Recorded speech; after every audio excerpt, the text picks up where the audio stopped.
Kopiah miring geleng-geleng kepala. Kini dia tersenyum sendiri. Malu mengingat lagu itu ternyata sangat digandrungi si Farhan, anak sulungnya. Bahkan dia sendiri secara tak sengaja menjadi hafal di luar kepala. Karena tiap subuh anaknya menyetel lagu itu dan bukannya murotal Al-Quran Syekh Abdullah Al-Matrud yang merdu. Ia pun mulai menyimpulkan dugaan atas kenyataan. Pasti ada faktor sihir di dalamnya. Ya, sihir. Kahin-kahin bersihir dan para penyair bersair. Namun di antara perbedaan mereka, hakikatnya sama. Sejalan seirama. Malaikat Harut dan Marut turun di bumi Irak ribuan tahun silam. Sedang syair mungkin baru ada sejak Homer dilahirkan di tanah Yunani. Kabarnya abad ke-7 sebelum Masehi. Mungkin orang bernama Homer itu sedang stres berat lalu menulis buku yang juga berat. Judulnya kalau tak salah Odyssey. Seorang kawan yang baru pulang kuliah dari negeri Sping pernah menceritakan hal itu padaku. Ah, kabarnya pula, teman lama itu sekarang juga sudah agak miring ke kiri setelah menekuni syair dan puisi. Aku heran, mengapa aliran miring itu masih memiliki pengikut dan pelanjut. Hidup ini memang hanya berisi main-main dan gelak tawa.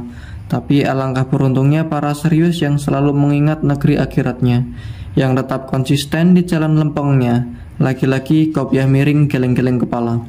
Aneh benar, Mi, keluhnya pada Bu Nyai, yang biasa dipanggil Umi Farhan, karena anaknya bernama Farhan. Apa yang aneh, Bi? Pulang dari kampus kok dahinya dilipat-lipat gitu? Zaman sudah benar-benar edan, gendeng semua. Wela, aneh dan gendeng ta? Bukankah sejak dulu kala zaman memang sudah begini rupa? Umi Farhan menyahut santai. Ya tidaklah, Mi. Zaman dulu masih banyak yang baik. Kalau sekarang semua orang berlomba cari neraka. Kalau urusan cari neraka, bukankah sejak Qabil membunuh Habil, saudara kandungnya sendiri, sejak itu manusia sudah mulai cari neraka? Kopiah miring henyak. Benar juga apa kata Umi Farhan. Istrinya yang cerdas, kritis, dan cantik pula. Meski usianya sudah tak muda lagi, Umi Farhan tampil dengan kecantikan dalam yang matang. Karena terasa secara terus-menerus dari hati ke hari. Kopiah miring yang populer dengan sifat temperamentalnya pun akan menyerah tumbang di depan Umi Farhan. Orang bilang Umi Farhan memiliki power, kekuatan menjadi subjek penentu. Benar itu, tapi yang aku tidak habis mengerti bagaimana bisa perempuan bodoh itu menulis kebohongan yang digandrungi anak-anak muda, termasuk santri-santri kita, para mahasiswaku juga. Ah, masa? Aku tak percaya. Itu benar, Mi.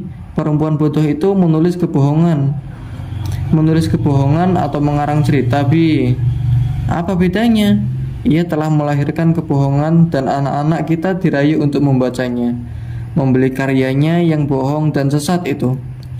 Maksudmu penulis novel itu? Ya, siapa lagi? Hanya aliran merekalah di dunia ini yang bersukaria menjual kebohongan dan kesesatan. Tak ada pihak lain segendeng itu. Abi mesti tahu, novel itu karya fiksi, tentu saja berisi dunia rekaan yang bohong-bohongan.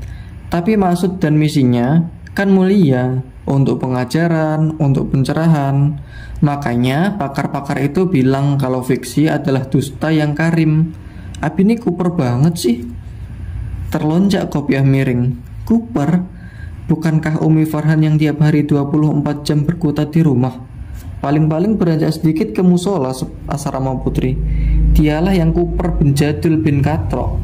Seperti kata si Farhan kalau sedang umat ledek-ledekan. Mengapa sekarang malah aku yang dibilang kuper?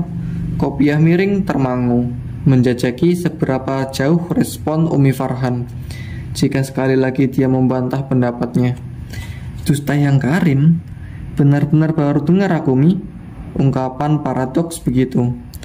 Makanya buka jendela dunia lebar-lebar. Nanti Abi akan tahu, hidup ini juga penuh dengan hal-hal paradoks seperti itu. Umi Farhan kian lantang. Kopiah miring si Abu Farhan kelimpungan. Masa sih? Nih, barusan juga aku baca. Imam Al-Ghazali menulis dalam bukunya Ihya Ulumuddin.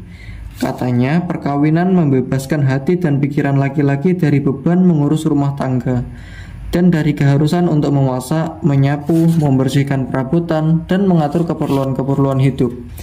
Jika manusia tidak memiliki keinginan untuk hidup dengan seorang pendamping, ia akan mendapatkan kesulitan untuk memiliki rumah bagi dirinya sendiri, karena ia harus mengerjakan semua tugas mengurus rumah. Ia akan mendapatkan waktunya banyak terbuang dan tidak bisa mencurahkan dirinya pada agama dan pengetahuan.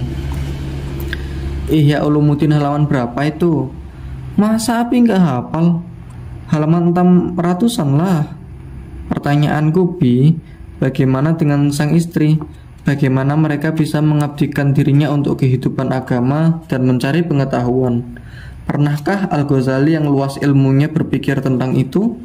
Mengapa seolah perempuan tidak ada hubungan dengan agama dan pengetahuan? Umi Farhan mendentam. Kopiah miring gelagapan. Apa? Tidak ada hubungan dengan agama dan pengetahuan? Ya jelas ada Mi. Cuma Al-Ghazali lupa membahasnya kali. Seorang pemikir besar, Hujjatul Islam, melupakan lebih separuh dari nasib muslim. Bukankah ini contoh paradoks yang menggelikan? Suntuk memikirkan satu kaum, sementara kaum satunya dilupakan. Tetapi apa hubungannya dengan penulis sesat itu? Tidak ada hubungan, tapi berkonteks langsung dengan paradoks-paradoks dalam hidup. Jadi fiksi memanglah dusta yang mulia. Begitulah adanya. Jika tak percaya, silahkan Abi nyuci piring dan aku mau pengajian dulu, mengasah pengetahuan. Untuk hukumnya, boleh tanya Al-Ghazali. Wassalam. Umi Farhan melenggang keluar pintu rumah menuju musola. Kopiah miring ingin malah, namun tak berdaya. Selalu tak ada daya untuk marah atau mendebat istrinya. Dimanapun, kapanpun, dia selalu ingat bagaimana sulitnya mendapatkan perempuan cerdas yang kritis dan cantik. Putri Urama besar itu. Berbicara dengan istrinya, Kopiah miring selalu menyiapkan sekarung es di kepala, atau siap ditinggal merana hanya dengan mengembalikan mahar nikah yang hanyalah seperangkat alat sholat. Yang Umi Farhan pun tak pernah memakainya. 10 set mukena fashionable dari berbagai negara Timur Tengah dia pun punya. Umi Farhan sudah keliling Timur Tengah untuk seminar dan ceramah. Pernah juga ke Beijing untuk konferensi. Kopiah miring selalu mengizinkan karena Umi Farhan juga selalu bilang dengan landasan hadis entah sahih atau dhaif, udhubul ilma walau bisyan, carilah ilmu sampai ke negeri Cina. Apa mau dikata? Komir. Begitulah panggilan sayang Umi Farhan pada Abu Farhan yang suka pakai kopiah miring itu, si Komir. Assalamualaikum Nyai, apa kabar? Seorang perempuan muda bermukena menyambutnya di musola. Umi Farhan menatapnya lama sekali, coba mengingat-ingat siapa gerangan dia. Perempuan asing yang rasa-rasanya baru kali ini dilihatnya. Umi Farhan mengenal hampir seluruh santrinya, minimal kenal model pakaian khas yang mereka kenakan. Tapi perempuan di depannya ini sangat berbeda. Pandangan matanya tajam, mantap, dan penuh percaya diri. Terlihat masih muda, tapi tinggi pengetahuan dan matang sikap hidup.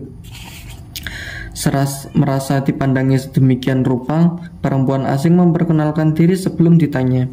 Ngapunten Nyai, kenalkan saya Raisa Fairuza. Mbak Raisa ini yang tadi ngisi acara di aula. Nyai, bersama Pak Kiai, imbuh seorang santri yang berada di samping Raisa, menyibak ketercengangan Bu Nyai. Spontan Umi Farhan merespon hangat salam perkenalan Raisa. Jadi namanya Raisa. Umi Farhan masih terkesima, teringat wajah suaminya yang dilipat-lipat seperti kebanyakan disetrika. Rupanya dia ini yang bikin suamiku bersungut-sungut tak ada jantungnya.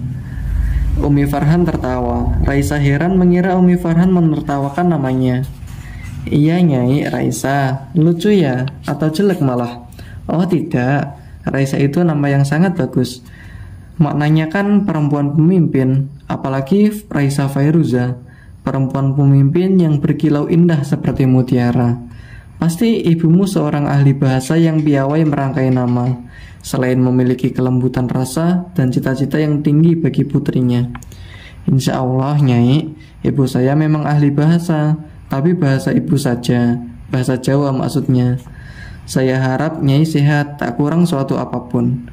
Terima kasih. Nanti usai sholat, mampirlah ke rumah kami jika masih ada waktu.